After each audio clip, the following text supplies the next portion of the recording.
Here's Shed. Off the window, no. Roberts tried to get it. Shed for the win. Got it.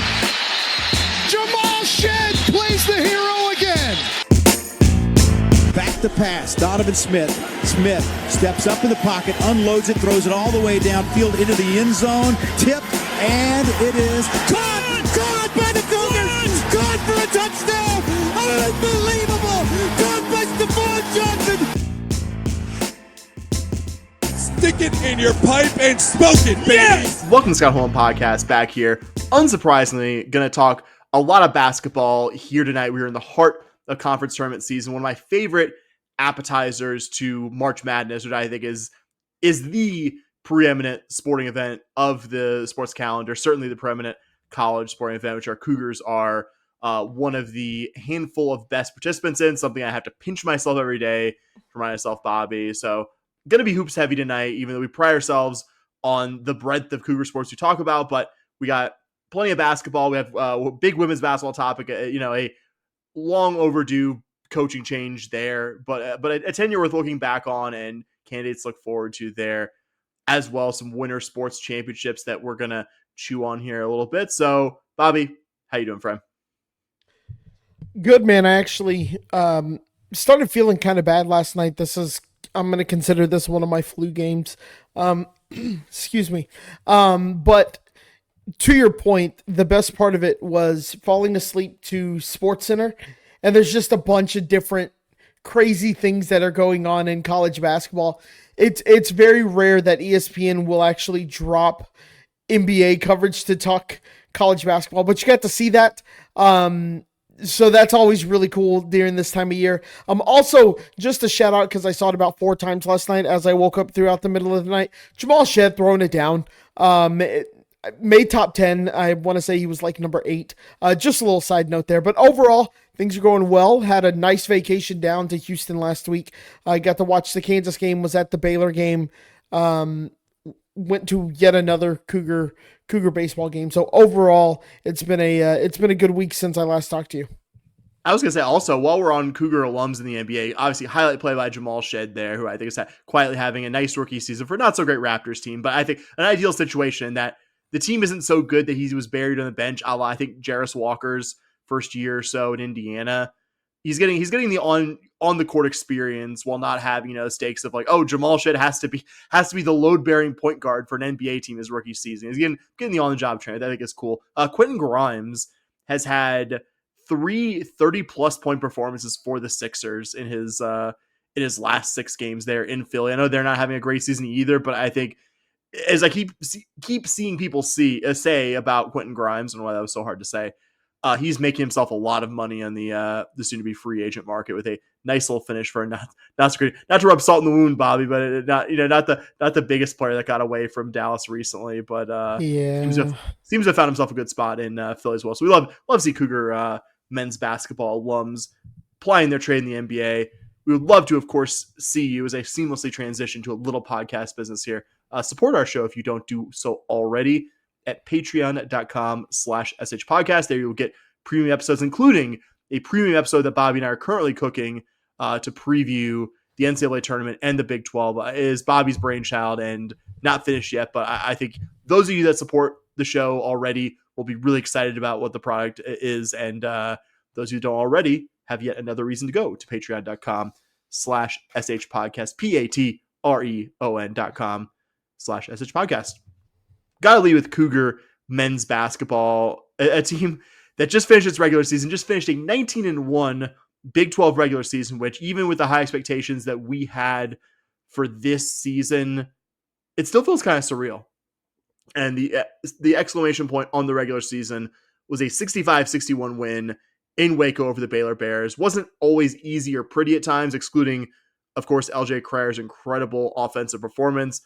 But the Cougs went into a really raucous building against an opponent who, we said it before the game, factually, Bobby, had so much more to play for in this game than you. I mean, there's always something to play for when you go on the court. And that's one of the things that's just so incredible about this program under Kelvin Sampson is that even in games where you kind of look at it before and you're like, okay, like, well, they don't have that much to play for here.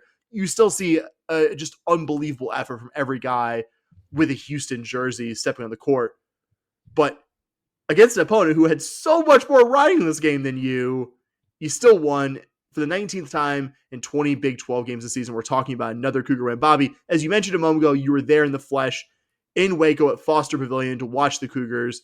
Tell us about how that experience was and just any other thoughts you have from Saturday night's regular season finale win. My first thought walking into Foster Pavilion, they did a great job with it.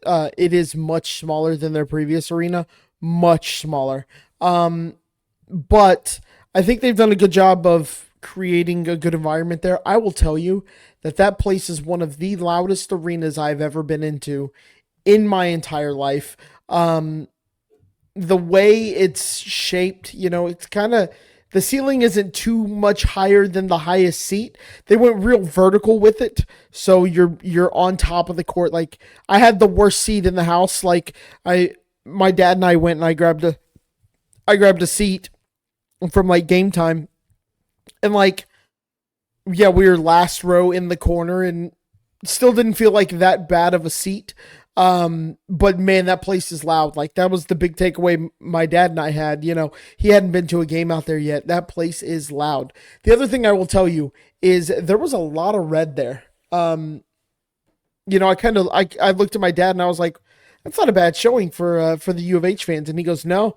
And then we went home and my mom's there and she's like, was there a good amount of U of H fans there? My dad was like, actually, there was a really good showing by Houston. So, that's kind of nice to see the U of H fans out there making a lot of noise. But the actual game itself, I mean, how do you not mention LJ Cryer in yet another return to Waco where he just absolutely goes off. I was yelling throughout most of the game whenever he would nail a three, just like, keep booing him. He thrives off of it. He loves it. He's gonna keep booing him. He's gonna roast you all game. But you also look at that performance in the second half. I want to say Shed had 15 in the first half. And he didn't really score that much more throughout the rest of the game. Everyone else just started making buckets, and you really saw this team start to work through Wani Roberts. Early on in the second half, you really saw Wani start to get the ball, start working inside out a little bit. And even though they didn't all fall for Wani, at the end of the day, it was enough where you felt comfortable with Wani having the ball and things were kind of running through him, and you were making them almost respect Wani Roberts again, which is something that maybe we haven't seen over the last month, not because I think Wani's done anything wrong, but more of a teams are really starting to game plan for Wani Roberts, and you saw him actually go out and take over a game like you haven't seen in, like I said, in about a month. It feels like since the Iowa State game, especially teams have started doing a much better job on keeping him from being the guy that beats him. I think I've kind of noticed that too. I cannot imagine what a high it was to do what LJ Cryer did on Saturday night. Going to an arena where you're getting booed every time you touch the ball and just metaphorically lighting that team and its fans on fire. Imagine it.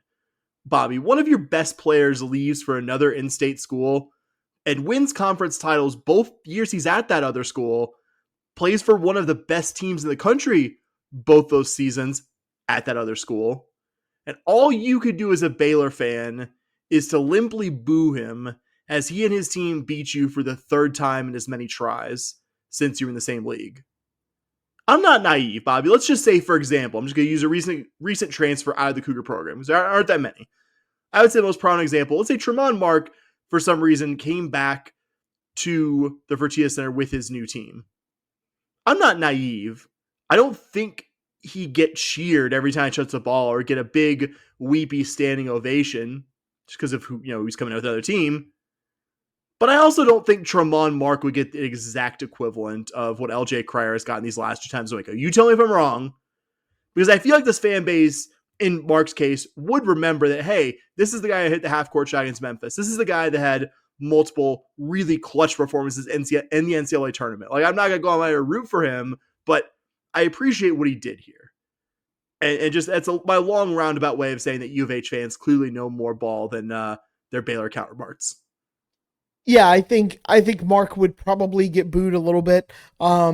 But My guess is they mattering were of boos, some cheers. Like I don't think Well, I think the thing that made it crazy for me was you remember, or you know how when a guy shoots an air ball and you're going oh, and then as soon as he touches the ball, you stop going oh air ball, oh when he passes it again. Yeah. It was the same kind of thing with LJ Cryer, right? It was LJ Cryer going, them going, defense, and then when he touched the ball, just boo. And I don't think that would happen with Tremont Mark, but I think it was crazy how much they did not like LJ Cryer and how hard they were booing him. Back to the game itself, though, great with a capital G performance from LJ. And incredibly important because up until about the under 16 media timeout in the second half, there really wasn't anyone besides LJ Cryer who was giving you anything on the offensive end. I mean, at no point did Miles Uzan or Emmanuel Sharp shoot well from deep. But yeah, I think Cryer's absurd night from deep masks the fact that you didn't shoot the ball well outside of him. But when one of your guys goes 6 of 9, that, kind of a rising tide lifts all boats. I did think Uzan and Sharp stepped up in the latter minutes of this game, and they did help you see out this win, get the lead back, and not give it back, and ultimately get your 10th road win in Big 12 play. And I know it was not smart of him to do this and completely understandable. What you told me that Sampson let Uzan know that he was not pleased about this. I kind of love that he let the Baylor bench have it after their first 3-pointer that he made, after I assumed they'd been talking some mess to him earlier.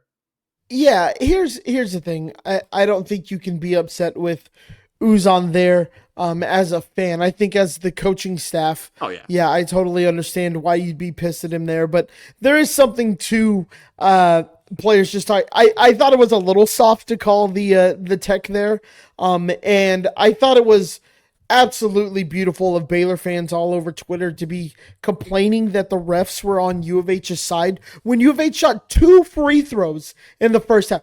Free throws. Let's go to the. I had this a little bit later, but let's just, while we're on the subject, no surprise, Tony Padilla called the game, had some officiating effery in it.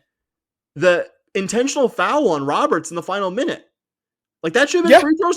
That was a dead, like that should have been, by rule, free throws and the ball.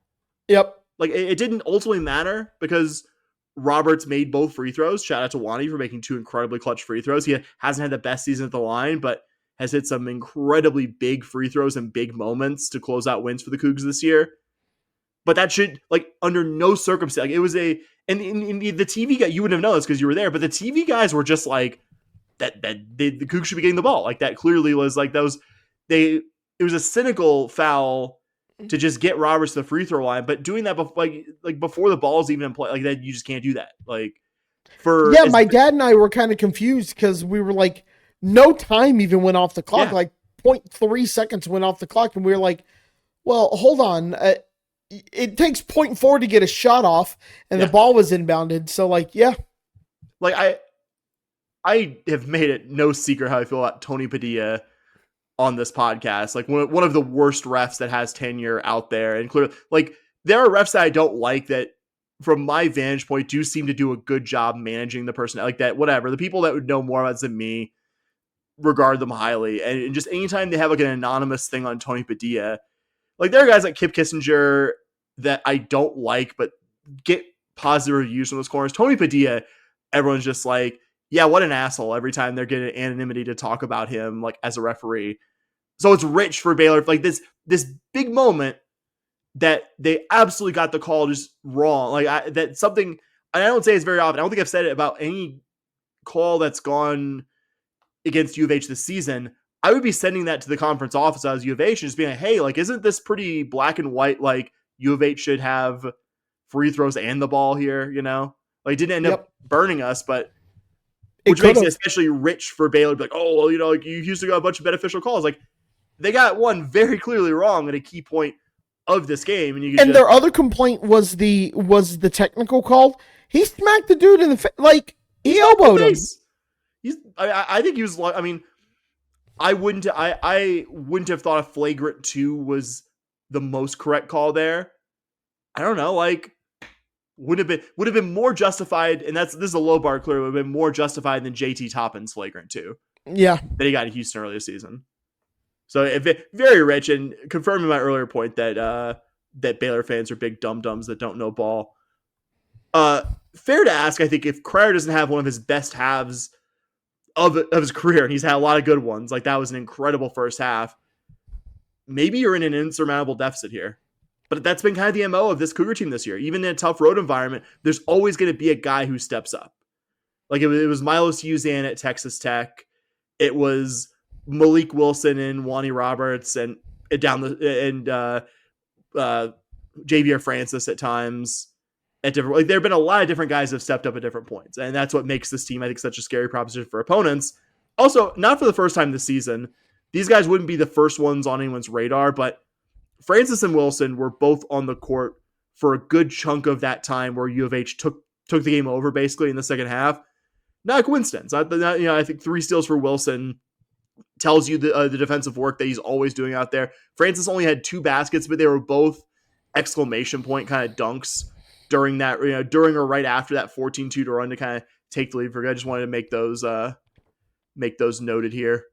Yeah, absolutely. You see Malik Wilson, 4 rebounds, 2 points, 1 assist, 3 steals. It doesn't jump out at you, but Malik Wilson with those 3 steals and other things he did certainly want to make sure that didn't get overlooked there.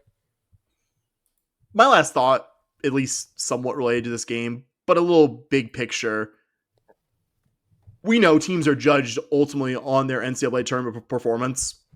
Just a fact, the sport.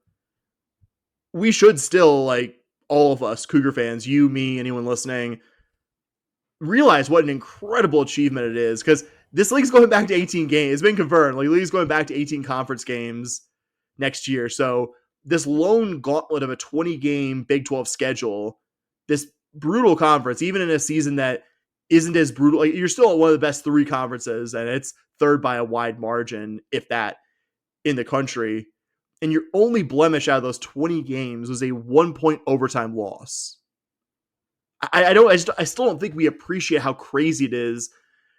Bobby, this team hasn't lost in regulation since the Saturday after Thanksgiving. It's insane.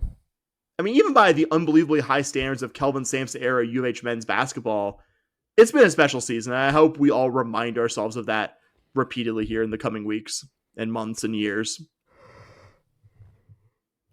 So we've got some big picture news I want to mention here at the top.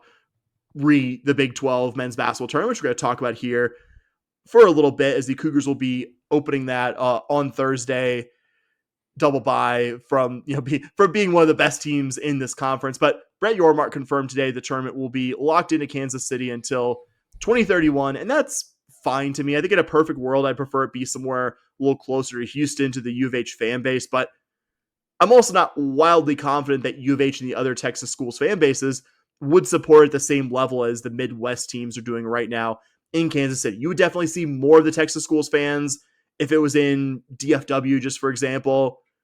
But I'm a big believer generally that if an event is doing well in terms of people showing up, and the people that attend it seem to pretty across the board enjoy the experience in KC, you don't change that without a great alternative, and I haven't seen one of those yet. I know the fans of the Western programs have advocated for Las Vegas, where the old Pac-12 tournament was held in. I'd be partial to the Cougs playing 10 minutes from where I live right now, Bobby, but I attended at least one game each of the last 3 Pac-12 tournaments, and the only team that ever showed up in big numbers there was Arizona. Even the other schools that are within reasonable driving distance, the LA schools, ASU, Utah, never really showed up in big numbers at any of the games that I attended, and I attended games featuring all of those schools. So it's kind of hard to justify a move to a place where it's only feasible for 4 of the fan bases to drive there, and I only have confidence that BYU or Arizona would actually show up to it in good numbers. It would be like West Virginia and Cincinnati fans advocating for it. I'm doing this off the top of my head, but I guess advocating for like Columbus, except that Right. I think Vegas is even further from the median Big 12 school than Columbus is. So anyway, those are my big picture thoughts on the event. Staying in Kansas City, Bobby, if you don't have anything to add, we can get to the actual basketball. And if you do, let me have it. No, just I think Kansas City is kind of the home of Big 12 basketball. It has been for a long time. And I think it's pretty central for everybody if you really want to go. I mean, where else would you find that's somewhere between West Virginia and Arizona? I mean, Kansas City kind of makes sense. Yeah, no doubt. So I'll start our discussion here of the Cougs' place in the Big 12 tournament. We know, as I said a moment ago, the Cougs will not be playing until Thursday. We're recording this on Tuesday evening. The first Cougar opponent will be the winner of tomorrow's game between West Virginia and Colorado. I don't want to say the Big 12 tournament doesn't matter. I think the Cougs need to win one game here to remain firmly as a 1 seed. And I like having this conference tournament as a warm-up. I said at the top, I love conference tournament season. It's such a great lead into the wonder that is March Madness. So start this off. I told you I'd be giving you an off-the-cuff question because I didn't give it to you because I want your genuine answer to this. What do you feel like you need to see from the Cougars in Kansas City? If anything. I want to see, you don't want to take a loss to a West Virginia or a Colorado here. So I really want to see the win in the quarterfinals on Thursday. Semifinals, looks like you're going to play, hold on, I got it pulled up here, either BYU or Iowa State or Cincinnati. You'd really like to maybe come away with a win there, but I don't think, especially if it's like BYU, I don't think that's like this thing that drops you from a 1 seed to a 3 seed or anything crazy like that. The big goal, as always, come out healthy. I have told you, we've had this discussion before about how, should you even play XYZ? And my whole argument was, we saw how Emmanuel Sharp looked his first probably 2 games back after sitting out a week. I'm not somebody who's going to advocate for just resting guys 100%, because the last thing you need is for anybody to be rusty or anything like that. But I'd be okay if everyone just played 25 minutes and then, you got said Lath and you saw Mercy Miller play a decent amount, things like that. So, I want to see a win in the quarterfinals, because I do think if you lose to somebody like Colorado, that really hurts your chances at a 1, as crazy as it sounds. You like to say that these games don't really matter. And I was somebody who advocated, like, if it means we got to rest guys to get a 3 or a 4, even, like, we don't necessarily have to have the 1. Like, I was somebody who advocated for that, so I feel like I'm talking a little bit out of both sides of my mouth here. But I think you've worked this hard. Let's try to get the 1. And, I'm not saying don't try, but win that quarterfinal game and then, like, don't play Wani 37 minutes. You know what I mean? Arsenault has the tight Achilles right now. Don't play Arsenault, more than just go out there, knock some rust off, see how the Achilles is feeling. That's kind of where I'm at with this. I want to see that win in the quarterfinals, but then from there, just stay healthy and play 25 for your starters. Yeah, you kind of know how Samson's wired. Like, you've seen it historically. Like, U of H is going to take a conference tournament seriously. Like, they know nothing else but to do that. But I'm basically with you there. It's the bad memories from Marcus Sasser and Jamal Shead getting banged up in the 2023 AAC tournament. It's you not going into last year's Big 12 tournament really that healthy, but still making a deep run there.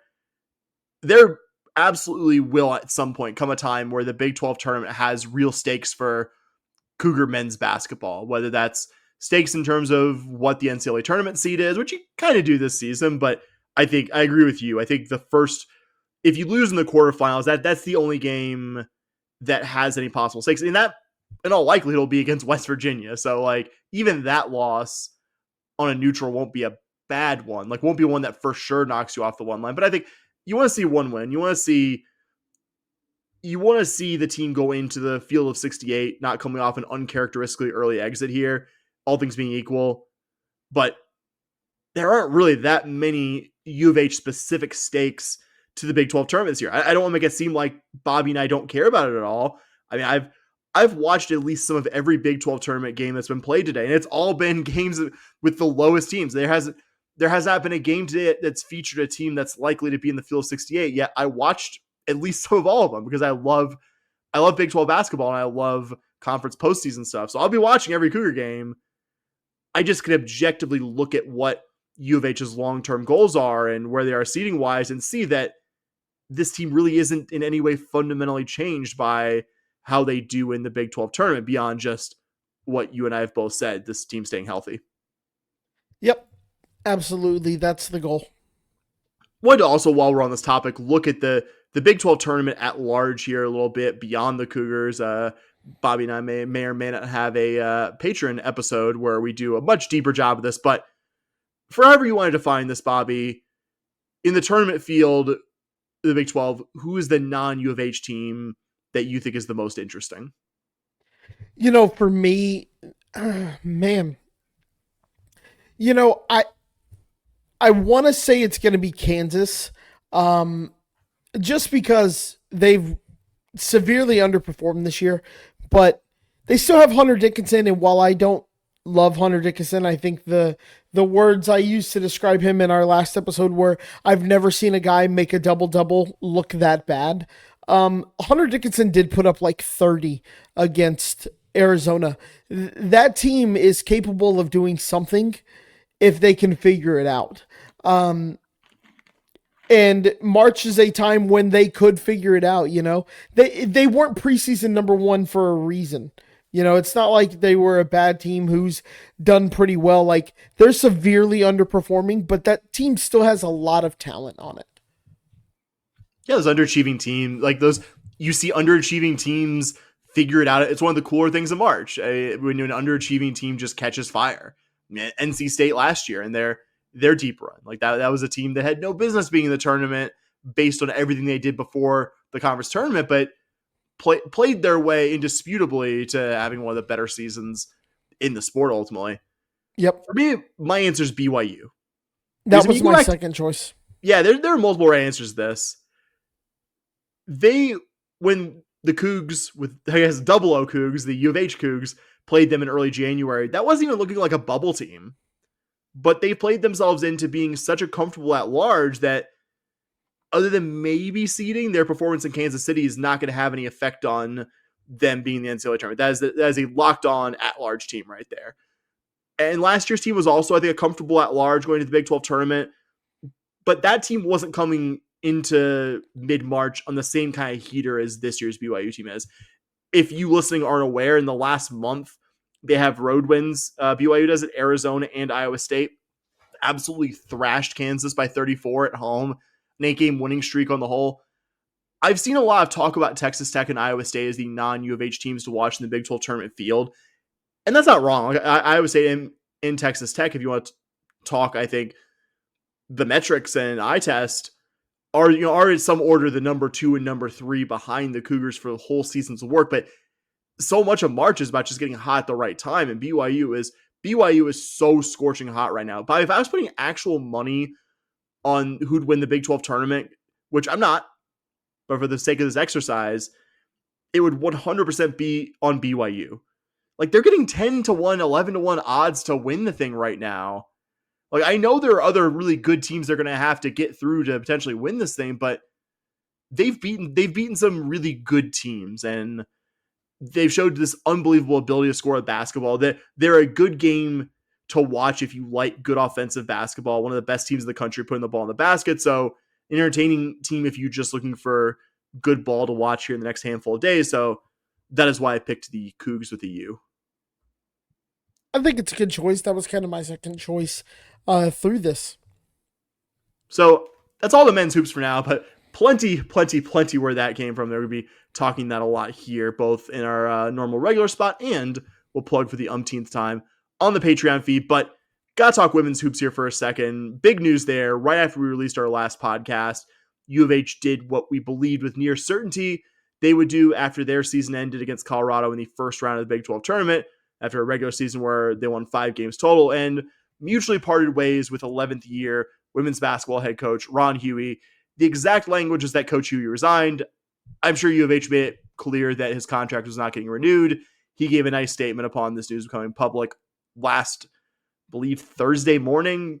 Bobby, do you have any new thoughts since last week when we didn't have the official news, but kind of knew that the news would be imminent? Not a ton of thoughts, that are different than anything we said last week. There isn't a coach that I wanted to succeed more in U of H than Coach Hughey. That guy loved being a Cougar, loved the opportunity he got, and you could just see it and it emanated from him. But at the end of the day, it is about wins and losses, and there just weren't enough wins and too many losses. So, you feel bad for the guy, but I think Coach Hughey's going to land somewhere as a top assistant somewhere, or even at a smaller college, a smaller program too. See what he can do there. No doubt. One thing I've said a few different times here, conversations with you and Dustin with regard to this likely future job opening, because we could see for a while that this was not going to be a situation where Ron Hughey is back after this year, that the people making this hiring decision, the people who run U of H athletics, I think would be making a colossal mistake if they believe that the only thing here that needs to change for U of H to be successful in the sport is replacing Ron Hughey with someone else.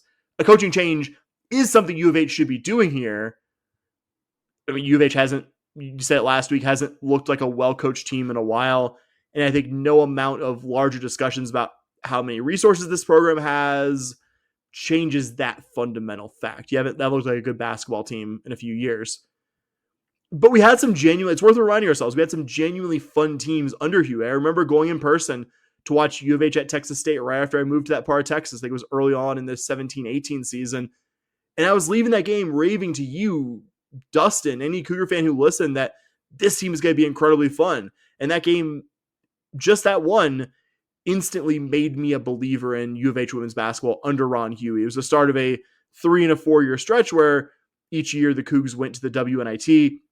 And for me, one of the more painful what ifs of the time we've been doing this pod was U of H being, by the committee's official word, the first team left out of the 2021 tournament field, which was the final season before the tournament expanded to 68 to equal the number of men's teams. And in that COVID season that was so hard, regardless of the sport, on the athletes, on the coaches, harder than any season I would say in our lifetimes, this Cougar team had a good and fun squad that, in my biased opinion, I still believe deserved to be in the NCAA postseason.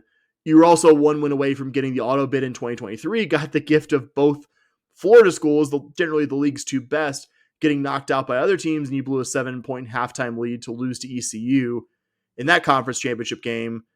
So you had two very close misses, and the fact that, like you and I have both said multiple times, Ron Hughey is one of the nicest people I've encountered from U of H in my years doing this pod, my years of being a fan. And that's why I won't ever view the man in his tenure at U of H as a complete failure. And I also see fans that should know better making the mistake of thinking that the men's basketball team's success, just, well, Kelvin Sampson could do it. Like, why is it not the same situation for the women? And it's not. U of H is not an easy women's basketball job right now. I can't be any more clear about that. I would go as far as to say, even with good peripheral facilities, a good home court, being located near lots of D1 talent, whether through high school recruiting or D1 transfers from the area, it's one of the least attractive, quote unquote, power conference jobs right now. I don't think I'm being unfair in saying that, Bobby. No, I think anything that you've read about the hot seat or anything like that about this job, people are calling it like one of the hardest, if not the worst jobs in the Power 5 right now, or Power 4. Yeah, I think the fact that, again, you have good peripheral facilities, good home court, you're in a populous area that produces a lot of Division I talent, like that maybe raises it above the worst, but it is not an attractive job as I think fans who have a more men's basketball centric point of view realize. When you and I would talk about like, hey, this candidate and that candidate, some of them we're going to talk about here in a second, there are multiple non-power conference candidates that we kicked around and then looked at it and we're like, well, they're making more than Hughey's making right now. Like, can we actually get them to this job? There are multiple candidates I'm going to talk about here in a second who are at programs in smaller conferences, programs that don't have a lot of women's basketball success recently, who it's an open question whether they'd leave their current spot for the Cougars or just stay there, hold out for something better. Like that's what the program is right now. Yep, one of the people we're going to talk about, I remember you had mentioned it and I was like, what do they pay her? And you were like, surely it's not that much. And then it was like, oh no, it's like double what we were paying Hughey. Yep. It's like double what we were paying Hughey. And we were talking on Twitter about this. We had posted a little bit on Twitter, Blue Sky. I can't remember. They're all the same. It was Blue Sky. And we had a like big time national women's basketball like writer who was like, yeah, you're not getting that person. You can't afford them. And it's like, but they're in like a small conference that like when we were them, we were taking from them, Yeah. So that's the situation you're in right now. And I think if U of H Athletics cares about being better than one of the absolute worst Big 12 women's basketball programs, they're going to have to be larger scale things done other than changing who's coaching the program, though I think changing who's coaching the program is a necessary first step here. Like you said, I don't think Ron Hughey will be unemployed very long, and frankly, I hope if he wants it, he gets another shot to run a college program, because I think there's something there. Yep. All right, so let's talk candidates if you are ready, Bobby. Let's do it, bud. My first two names are candidates who I would say right now I am less than 50% sure would take the job, but should be at least some of the first calls that U of H makes in finding a candidate for this job. So the first one, I would say probably my number one candidate, if I had a semi-realistic but probably larger than what U of H actually has to work with budget to hire a coach here, would be Karen Aston, who is in her fourth season at UTSA. She just led the Roadrunners to their best regular season in program history, won the AAC regular season title, had a 26-3 record overall, responsible for UTSA's first ever postseason basketball win in the 2024 WBIT.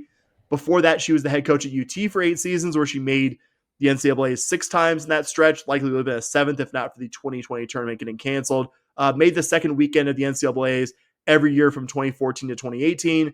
Was previously a mid-major head coach, was a longtime assistant at multiple Texas programs as well. The rub here, and she's who I was talking about without naming her a moment ago.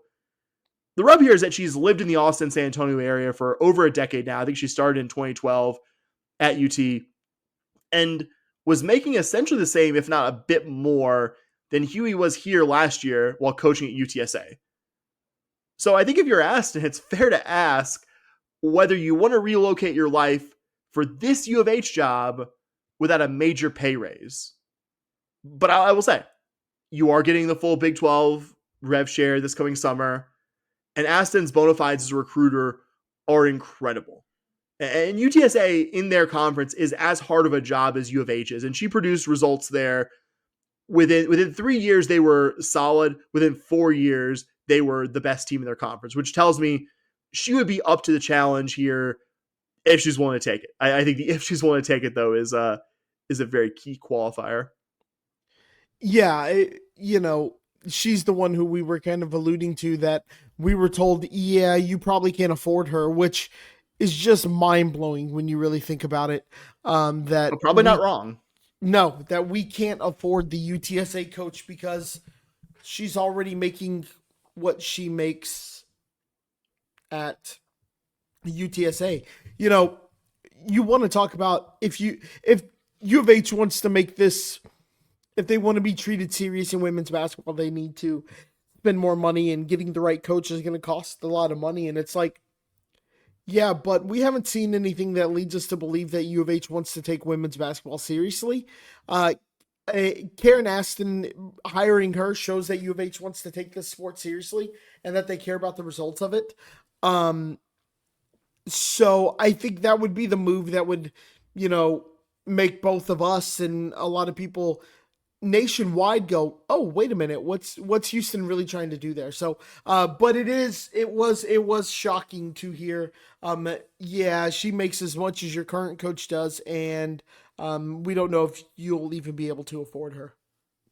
Yep. Also putting in that category is Jason Burton, the current UNT head coach. Like Aston, Burton is someone with deep roots in Texas, but deep roots in largely a different part of the state, and who I'm also not sure U of H has the budget to get.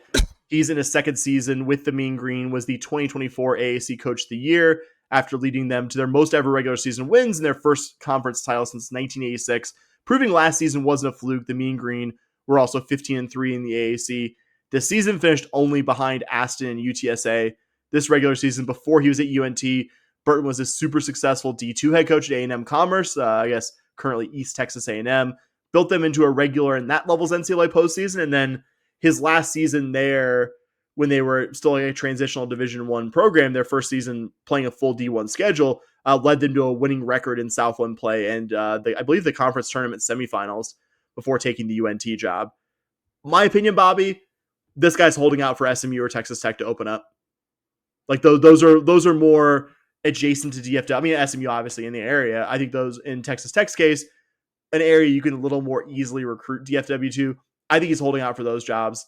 Tech, I don't know if SMU and Tech are both like coaches are, if they aren't let go this cycle, are on extremely hot seats. I think he holds out for one of those, but I still think it's a call U of H should make. Yeah, I think you got to make the call. But Sam, I looked this up. How much, you probably know this, but the difference between Jason Burton and Coach Hughey's salaries is how much do you think? Are you saying, sorry, am I supposing here that Burton is making more or less, or is that for me to guess? That's for you to guess. I'm going to say he's making, because I do not know this actually offhand. I appreciate you thinking that I would know this minutia, but this is one rare case where I don't. I'm going to say he's making $65,000 more. He's making $50,000 less than Hughey was. It's $280 to $330. So, that's still not much of a pay grade, though, if you just get to Hughey, right? This athletic program has cried poor all year for good reason, right? You could really tell that Dr. Couture was pretty upset of the amount of money that the school was giving to the athletic program in terms of student fees.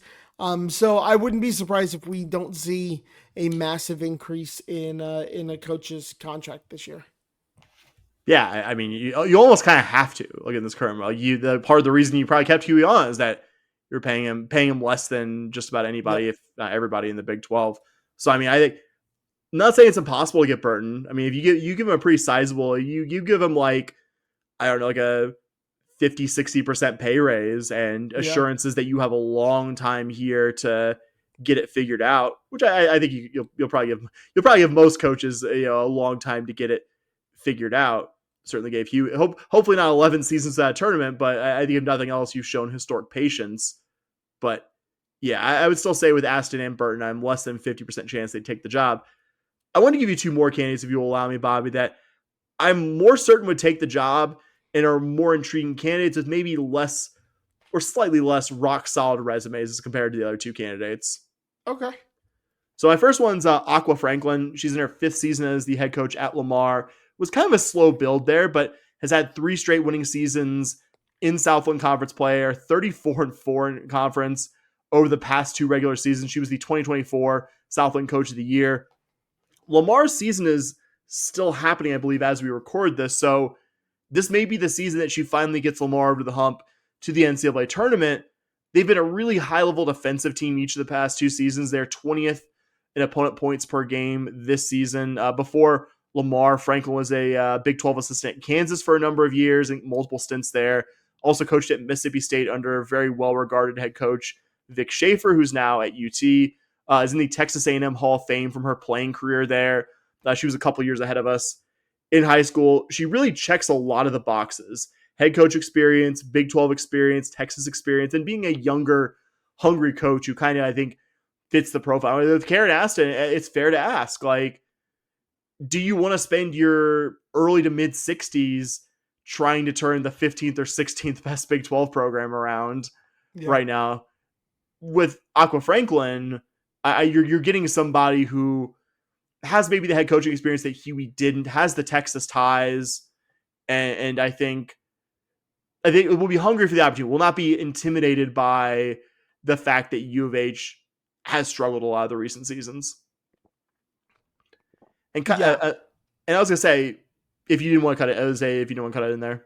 Yeah, I was just going to say Aqua Franklin, one that a national writer told us to kind of look at, and it caught both of our attention. We kind of were messaging about it. I think Aqua Franklin could be a really good candidate for this job. Somebody who you can afford, somebody who, you look at her record and you go, that's not that impressive. But then you kind of dig deep and you look at what Lamar has been before. It's the kind of person that, the kind of coach that you're kind of looking for, somebody who has gone in to a job that's been difficult and has seen some success. I think her ties to the region, I think, are really important.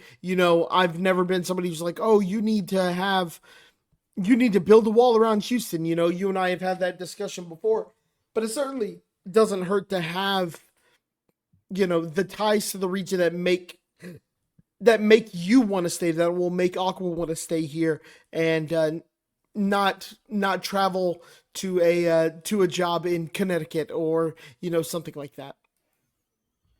And the other candidate, maybe different from a styles perspective, but I think also very intriguing. Kelsey Music, the current Oral Roberts head coach. She's in her third season there. Was previously a super successful D2 head coach at Southwest Oklahoma State. Led them to the 2019 D2 national championship game. Had a bunch of NCAA tournament appearances. There was by far their best coach in program history, and has shown immediate results in her 3 seasons at ORU. Led them to back-to-back 20-plus win seasons for the first time in well over a decade. Their best 2-season run since they joined the Summit League since she's been there. In addition to, I think, the good win-loss record, ORU, and something we talked about is just, okay, exciting style. I think that's important too. And something Hughey tried to do at times but wasn't always successful is have a really eye-catching style, a style that maybe gets the fans in the building here. And Oral Roberts, since the moment she's gotten there, has been one of the best scoring teams in the country. This season are currently 8th in the country in points per game. She really checks a lot of the boxes Music does. Proven winner with a lot of head coaching experience, but I think still young enough like Franklin to be hungry for a Big 12 job. Isn't going to be intimidated by a difficult job because, she stepped into one of Oral Roberts and has won at a pretty high level immediately. Runs an exciting system that might get casual fans in the building. I think the only box you can't check is, hasn't been to the D1 tournament. Although again, that's a more challenging thing than people realize at one bid leagues. Like you could have an incredible regular season and then you have to be perfect in the conference tournament as well. Like that's hard. I don't hold the same standard to one bid league coaches, but it's something you do have to note. And also she's coached most of her career in Oklahoma. Like you, I'm not someone who believes the Texas ties are as important as maybe your median Cougar fan. And also in basketball, like basketball, women's or men's, is more of a national sport. Like you're gonna go outside your state to recruit more there than in football and maybe some of the other sports. But it's worth noting, she hasn't coached in Texas yet, and that's definitely a minus if you're doing kind of checks and minus in the resume. So I think she'd be a good candidate, but I think it's the fourth call you make. Yeah, I think my only concern is, will that offensive style continue to work in a higher level like the Big 12? We saw how badly it went for Hughey with a kind of up-tempo style like that. You just got to have the horses to do it, and that's hard to find. I think that works at the American. I think that works in a league like the one Oral Roberts is in. I just don't know if it necessarily works at the Big 12. Yeah, it's a fair question. And obviously, there's a caveat here that there are other candidates that are probably very qualified for this job that I did mention in the short list. So don't think this is like, oh, these are the only 4 good candidates out there. But I do think these will, I'm not flattering you or I too much to say, I think these will be 4 calls that U of H makes or has already made to the representation of these 4 coaches. I'd imagine they're at least part of the short list that's happening over there, again, without flattering you and I too much here. Absolutely. So real quick before we go, a couple of winter sport championships to talk about, if you will allow me, Bobby. We have in each of them a handful of Cougar athletes competing. You have the NCAA Indoor Track and Field Championships in Virginia Beach, Virginia, and the Swimming and Diving Championships in Federal Way, Washington. We'll go in reverse chronological order. The less recent of the two, the one that's going to be happening next week as opposed to later this week, the Swim and Dive Championship, if you will allow me, Bobby. Let's go. So as of our last episode, when we were recapping the team's performance in the Big 12 Championship, the Cougs, we knew at that time would be sending 3 swimmers to the NCAAs. And in the past week, We've also had diving zones, which is basically the last chance for collegiate divers who are attempting to qualify for the NCAAs. Not really an equivalent event for swimmers after the conference championship, as far as I know. And we got the good news that Michelle McLeod would be joining her 3 swimmer teammates in Washington. She qualified in the 3-meter dive with a 10th place performance, got actually the last qualifying spot out of the Zone D event at the University of Iowa. So cool to see McLeod joining her teammates, freshman Lottie Cullen, junior Flo Peter, and senior Henrietta Fongli in Washington. We'll remind you that Cullen qualified in both the 100 and 200 backstroke events, Peter in the 200 breaststroke, and Fongli in the 100 breaststroke. Fongli is the lone returning athlete at the quartet going, I believe. Cullen obviously is a freshman. Peter, though she has been a standout athlete for you, this will be her first time representing the Cougars. As you pointed out last episode, Bobby, this is the most swimmers that U of H has sent to the NCAAs since that 2020 championship that ended up, unfortunately, not happening because of the onset of the COVID pandemic. Right now, only Arizona State, who is the number 17 ranked team in the most recent Big 12 women's champs, only Arizona State are sending more athletes to the NCAAs than the Cougars, which is way, way cool. The event starts next Wednesday, the 19th, and runs through Saturday. Bobby, anything you would like to add on this one? Not a ton. That's a lot of what we kind of talked about last week. Super exciting. I really like the kind of final ditch effort that the NCAA affords swimmers and divers. You have a bad meet, it's all right. We still will give you an opportunity here. Don't have 2 bad meets, I guess.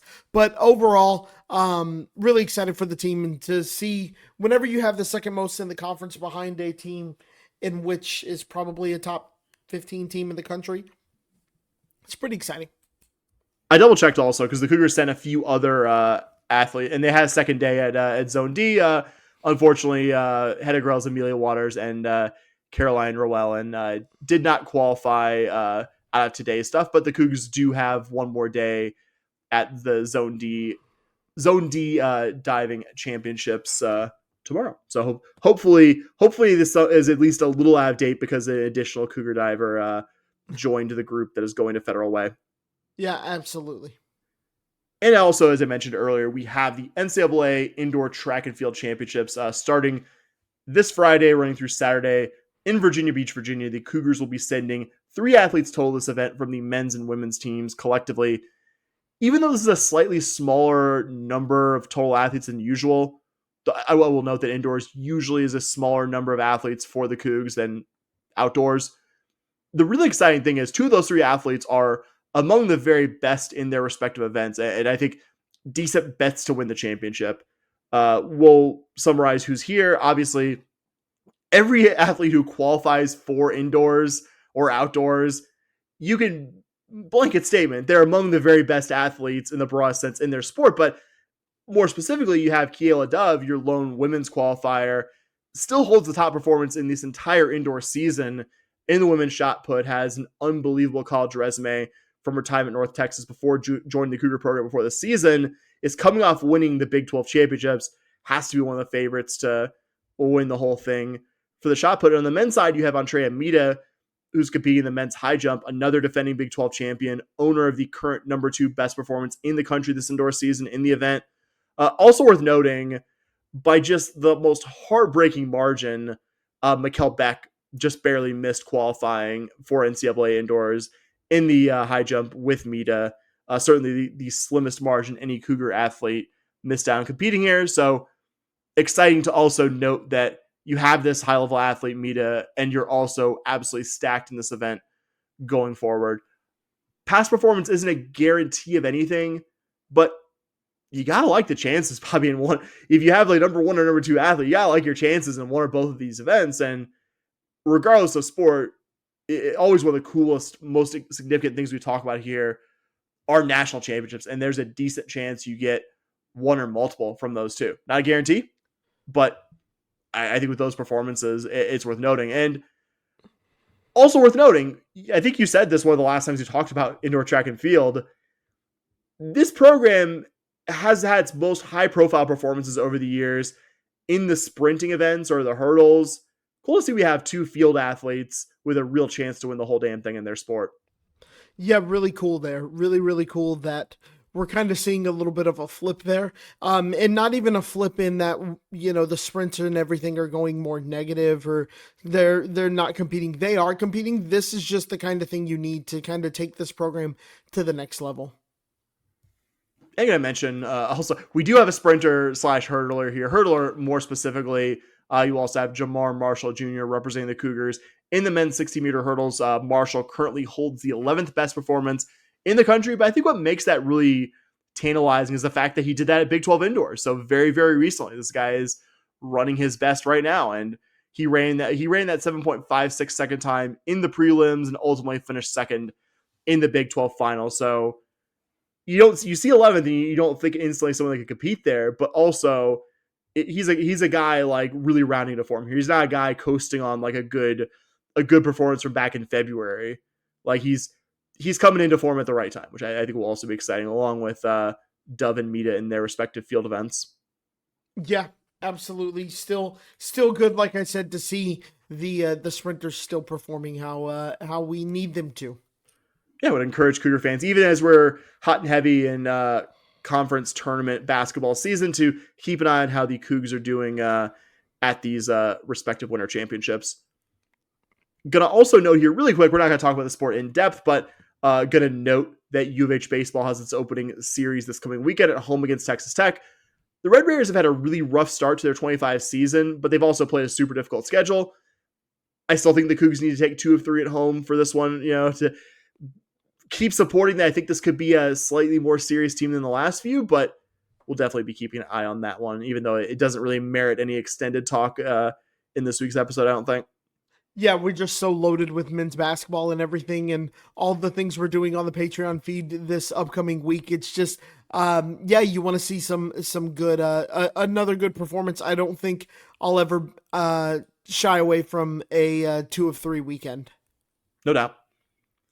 Look at this, Bobby. A less than 60-minute episode. Unless you not quite. That's right. We have we're gonna have a mini Cougar golf corner that doesn't require Sam to edit in an intro. But just imagine the Augusta theme and some golf shots while Bobby talks. Just real quick, the UH women's golf team goes into the Riverbend Intercollegiate, wins by 33 strokes, which is a massive number. That being said, it was probably the weakest field U of H is going to play. I think I broke it down to Sam that it was like if men's basketball played in the Ivy League versus, what did I say, like the Atlantic Sun? Big Sky. It was Ivy League and Big Sky. I'm not looking at it right, but I'm 90% sure that's what you said. Yeah, it's like if men's basketball played in the Ivy League versus Big Sky Invitational and won, you'd be like, yeah, that's cool. But still always good to win. Always good to win by 33. Moa wins the individual title. So it's not one of those events where you're going to go crazy because you won. You can't go a little crazy because you won by 33. You win by 5, 10. You're like, oh yeah, that's pretty good. 33 strokes is a lot no matter who you're playing. But at the end of the day, it's a good win. A win's a win, and we do celebrate wins. I was gonna say kind of comparable if you want to use the basketball comparison. I try to do cross sports here because I think golf's a sport that doesn't deserve to have it spoon fed to you with like, oh, this is a basketball equivalent. But like it's like when you beat a non-conference opponent that you expected the men's basketball team to win, but you're like, oh man, that's a pretty emphatic margin. And I think also like nice to get Moa, who's been historically like one of your better golfers, get her some confidence of just having just an unbelievable rounds at the event. Yeah, and also just final quick shout out. I actually got to go tour the Houston golf facilities with Coach Lasperia. Awesome time. Really cool thing to get to experience on my vacation in Houston this year. That team is a good team. They are someone you should support. They are someone you should follow. Look, not asking you to give a ton of money to them, which if you want to, I'm sure Coach Lasperia would appreciate it. But they're a top 25 program, man.